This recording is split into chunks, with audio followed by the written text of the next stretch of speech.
My name is Sam Brewer. I'm a professional wrestler by the name of Sam Osborne.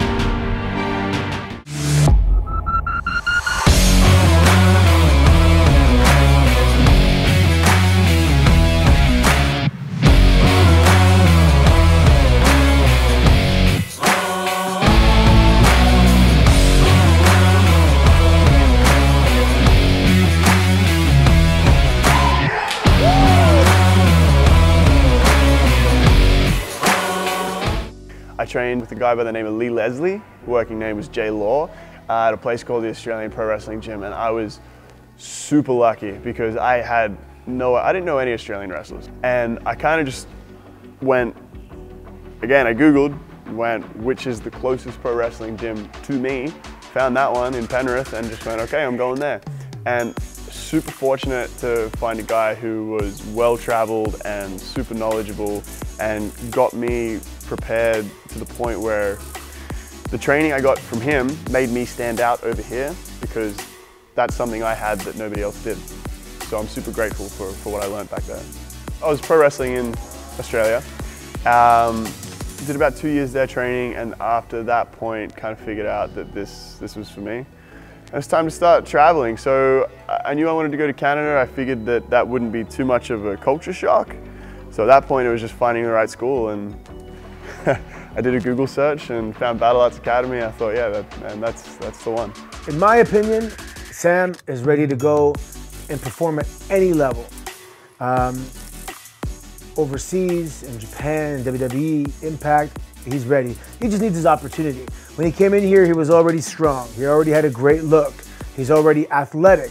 So we had to fine tune the psychology, and I can just see when I'm talking to Sam, he's absorbing it, he understands it, he's an intelligent guy, and now he has that final piece of the puzzle. He understands what he's doing in the ring at any given time and where it relates to the story we're telling.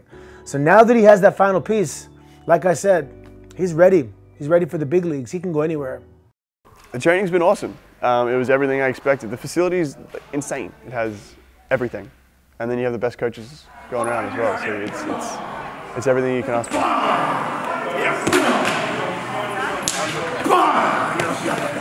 I didn't really get into wrestling until I was about 15 years old. Before that, I was super obsessed with sport and theatrical. I loved theater. I got into drama. I was heaps into acting.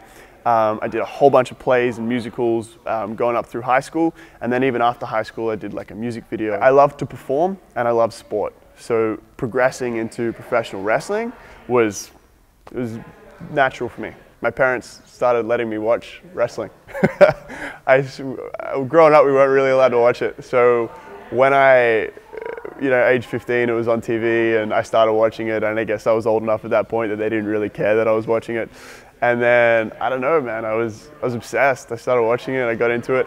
Me and my buddies created a backyard wrestling company, I guess, called THW, where we were doing dumb things, jumping off ladders onto mattresses and killing each other for no audience and for no money, and just because we loved it. The ultimate goal for me is for pro wrestling to put food on my table and a roof over my head. There's nothing else that I've done where I've thought, this is it, you know?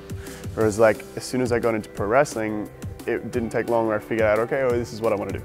I love to be athletic, and I love to perform, and I love to compete. This gives me all of those things. So this is my ultimate.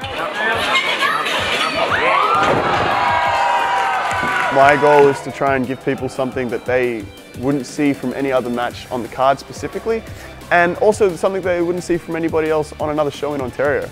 I want them to leave and go, oh man, that Australian guy was really cool. And they go look me up. That's the goal, right? That bolt of energy that you talked about when you come through the curtain is the dream. That's the ultimate adrenaline rush. And you know, that's my drug, that's my addiction. In a year from now, that depends. Hopefully in another country, keep doing what I do.